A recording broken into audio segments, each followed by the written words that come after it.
Hello दोस्तों, मैं शिव कुमार अपने YouTube channel SV coaching classes में आपका हार्दिक स्वागत एवं अभिनंदन करता हूं। तो आज हम पढ़ेंगे क्लास 12 की फिजिक्स में, है ना, निरक्षीय स्थिति के बारे में, जो कि आपका मोस्ट इम्पॉर्टेंट डेरिवेशन है। आपके इस बोर्ड एग्जाम में 2025 में ये क्वेश्चन, ये न्यूमेरिकल आर्मीज के डेरिवेशन आपके पेपर में आया हुआ है। ठीक है, तो आप इसको अच्छे से पढ़िए, है ना, और अच्छे से पढ़िए ताकि आपको कहीं प्रॉब्लम ना हो और एग्जाम में अच्छे नंबर प्राप्त कर सके। ठीक है, तो चलिए शुरू करते हैं। सबसे पहले हमने लिखा है निरक्षीय स्थिति या अनुदैर्ध्य या अनुप्रस्थ स्थिति, है ना, कि हमारी पहले क्वेश्चन बनेगी E बराबर E1 cos theta plus E2 cos theta समीकरण। अब कहिए सर ये क्या है ना, हमने देखिए हम आपको बताते हैं, हमने डायग्राम ले लिया, आप देख सकते हैं हमने दो आवेश लिए, एक प्लस क्यू दूसरा माइनस क्यू, है ना, और बिंदु O से एक इस दूरी क्या होगी, बिंदु P है, जिस पर हमें वैद्युत क्षेत्र की तीव्रता ज्ञात करनी है। देखिए इसमें लिखना क्या है हम आपको बताते हैं। सबसे पहले क्या लिखेंगे, माना एक द्विध्रुव जिसके दो आवेश प्लस क्यू तथा माइनस क्यू है। आप देख सकते हैं जिसके दो आवेश, एक द्विध्रुव ले लिए जिसके दो आवेश प्लस क्यू तथा माइनस क्यू एक दूसरे से 12 दूरी पर स्थित है। इतना को समझाया आपको।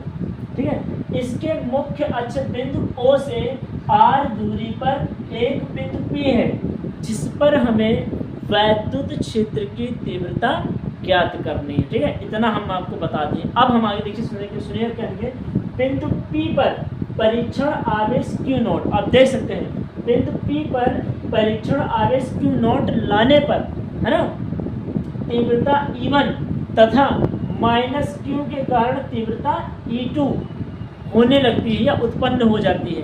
उसके बाद देखिए क्या है, E1 और E2 के दो घटक हैं, कौन कौन से, E1 साइन थीटा और E1 कॉस थीटा। इसी प्रकार और भी क्या है, तो E2 कॉस थीटा और E2 साइन थीटा, है ना। अब देखिए आगे क्या लिखेंगे, तो लिखेंगे E1 साइन थीटा और E2 साइन थीटा एक दूसरे के विपरीत। देखिए एक ऊपर जा रहा है दूसरा नीचे आ रहा है, तो E1 साइन थीटा तथा E2 साइन थीटा एक ही क्रिया रेखा पर एक दूसरे के विपरीत तथा बराबर हैं। इस वजह से इनका परिणामी तीव्रता शून्य हो जाता है, अर्थात इनका मान क्या हो जाएगा, 0। तो ये खत्म हो जाएंगे, बचेगा क्या, E1 cos theta E2 cos theta. इसलिए जो हमारे परिणामी तीव्रता आएगी वो E बराबर E1 cos theta plus E2 cos theta आएगी। देखिए वही हमने इक्वेशन फर्स्ट मानी है, E बराबर E1 cos theta plus E2 cos theta, समीकरण 1 हो जाएगी। ठीक है, अब इसको हम आगे सॉल्व करेंगे। यहाँ लिखेंगे माइनस, सॉरी यहाँ क्या लिखेंगे, प्लस को लिखिए, यहाँ प्लस चाहे जिसको लीजिए, तो पहले प्लस को ले रहे हैं, लिखेंगे प्लस क्यू आवेश के कारण, प्लस क्यू आवेश के कारण बिंदु P पर तीव्रता, है ना, बिंदु P पर तीव्रता। ठीक है, बिंदु P पर तीव्रता, देखिए तीव्रता हमारी क्या है, तो यहाँ से E बराबर, आपने कूलॉम का नियम पढ़ा होगा, वही लेंगे E बराबर 1/4 epsilon K into Q upon में R स्क्वायर। ठीक है, तो यहाँ से क्या आएगा, E बराबर 1/4 epsilon K into Q upon, देखिए यहाँ पर Q अपॉन, जहाँ पर R है हम R की जगह ये मान लिखेंगे, क्योंकि R क्या दूरी और दूरी का ये मान आएगा, तो यहाँ क्या हो जाएगा, under root R square plus L square का होल स्क्वायर, है ना। देखिए हमने R की जगह ये लिखा था, और ये अब स्क्वायर से अंडर रूट क्या हो जाएगा, कैंसिल हो जाएगा, तो बचेगा क्या हमारा, यहाँ है E बराबर 1/4 epsilon K into Q upon,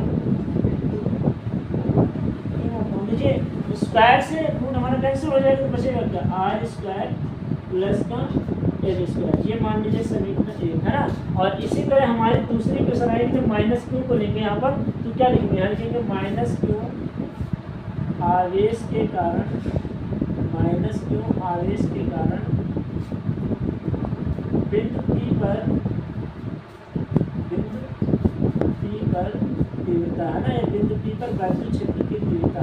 तो यहाँ भी वही चीज आएगी, तो P बराबर यहाँ पे क्या आएगा, अगर हम यहाँ गुलाम का रेंज लेंगे, गुलाम का रेंज यहाँ भी लेंगे तो हमारा भी वही चीज़ आ जाएगा ना। तो ये हमारा E1 आया है ना, ये E1 है, E1 और यहाँ का हो जाएगा E2, ठीक है। तो E2 बराबर होना क्या आएगा, यही आ जाएगा 1/4 के इंटू, अगर हम बोल दे रहे हैं √r² प्लस l², यहाँ से ये कैंसिल हो गया तो क्या आ जाएगा E2 बराबर 1/4 के इंटू r² प्लस में l², समीकरण 2 हो जाएगा ना। ये समीकरण 2 हो जाएंगे। तो उम्मीद करते हैं कि आपको दोनों ही समझ में आया होगा, ठीक है। तो आप इसका स्क्रीनशॉट ले लीजिए, फिर हम इसी के आगे आपको कराते हैं, ठीक है।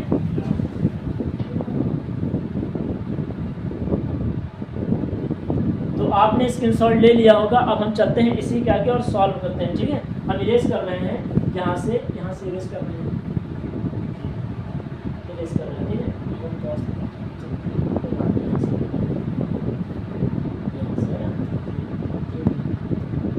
तो अब आप समीकरण 1 और 2 को कंपैरिजन कीजिए। तो देखिए समीकरण 1 और 2 का मान बराबर आया है, तो यहाँ से लिखेंगे समीकरण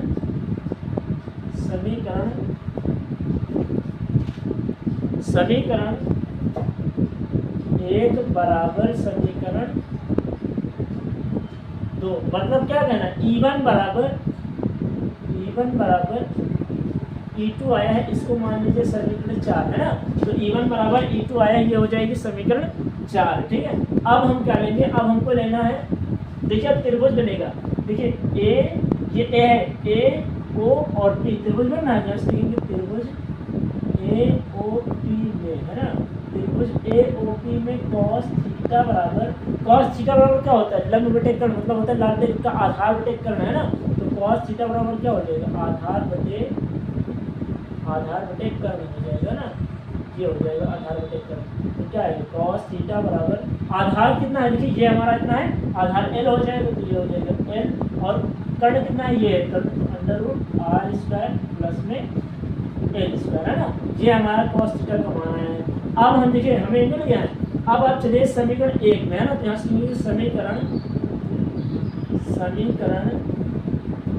1 से, है ना, समीकरण 1 से, तो समीकरण 1 हमारी क्या थी, अब हम इसको इरेज कर रहे हैं, ठीक है।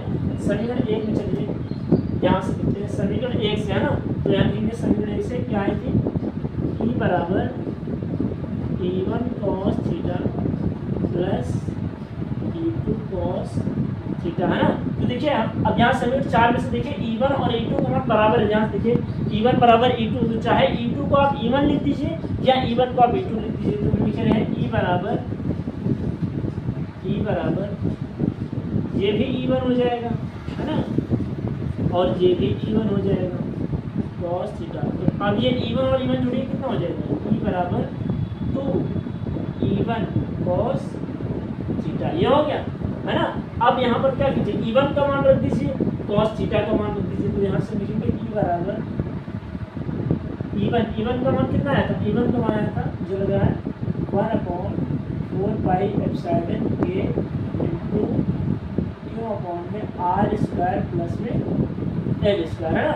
अब हम ये डायग्राम इरेज कर रहे हैं, आपने डायग्राम बना लिया होगा, ठीक है। हम डायग्राम इरेज कर रहे हैं, यहाँ से डायग्राम हमने इरेज कर दिया, ठीक है। तो यहाँ से देखिए इंटू cos थीटा का मतलब यहाँ लिखा है ना, cos थीटा का मतलब कितना है, ये आया है L/√r² प्लस में l², है ना। तो देखिए यहाँ से क्या करेंगे, E बराबर यहाँ पर 1/4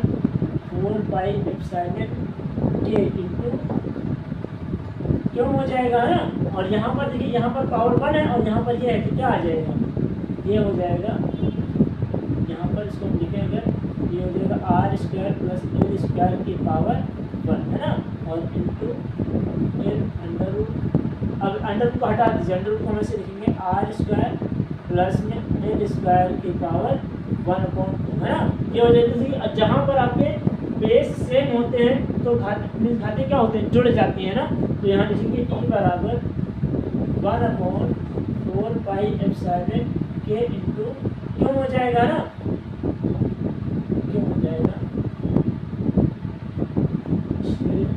अच्छा 2 छूट गया था, तो टू अगर हम लिखते हैं यहाँ से 2 छूट जाता है, देखिए तो टी बराबर वहाँ से 2 आ जाएगा ना, ये तो यहाँ क्या हो जाएगा 2 से बड़ा करा दीजिए, तो यहाँ 2 क्यों लिख दीजिए है ना, तो टी बराबर 2 क्यू इंटू एल है ना, 2 क्यू इंटू एल, या इसको लिख दीजिए क्यू इंटू 12, ऐसे लिख दीजिए क्यू इंटू 12 है ना, यहाँ ना लिख दीजिए, हमें फार्मूला बनाना है ना, इस वजह से 12 लिखेंगे, ठीक है।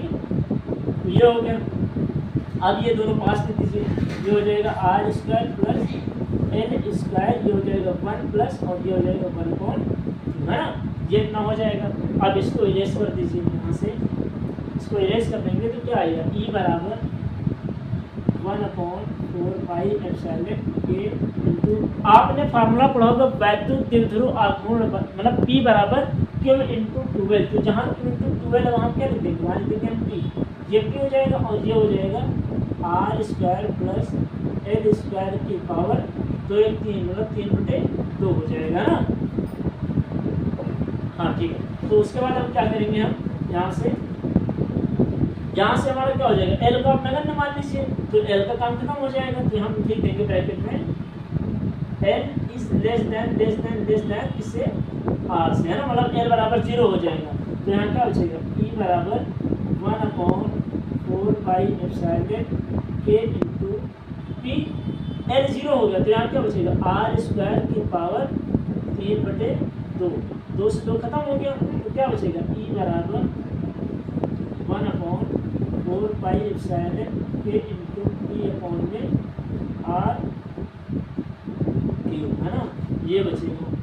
और अगर आप यहीं पर के बराबर 1 रख देते हैं वायुमंडल निर्वात में, तो कितना आ जाएगा ई बराबर 1/4 pi epsilon into P upon में आर न्यूटन प्रति कूलम, ये इसका मात्रक हो जाएगा। और ये रही आपकी निरक्षीय स्थिति है ना। उम्मीद करते हैं कि आपको ये बहुत ही शानदार तरीके से समझ में आई होगी। हालांकि मैंने इसकी समरी नहीं बताई थी, जो मैंने डायग्राम बनाया था उसका स्टेटमेंट नहीं बताया है। और अगर आपको स्टेटमेंट समझ में नहीं आ रहा है तो आप हमें कमेंट बॉक्स में ज़रूर कमेंट करिएगा, मैं उसका स्टेटमेंट भी आपको दे दूंगा ना। और अगर कोई भी लाइन समझ में नहीं आई है कि सर ये लाइन समझ में नहीं है कैसे क्या हो गया, तो आप मुझे बेशक कमेंट बॉक्स में ज़रूर कमेंट कर सकते हैं, मैं उसका रिप्लाई आपको दे दूंगा, ठीक है। तो मिलते हैं नेक्स्ट वीडियो में, है ना। और उम्मीद करते हैं कि आप अच्छे से पढ़ रहे होंगे, और अगर आपको टॉपिक में प्रॉब्लम आ रही है तो कमेंट बॉक्स में कमेंट करिएगा। मिलते हैं नेक्स्ट वीडियो में। Thanks for watching this video.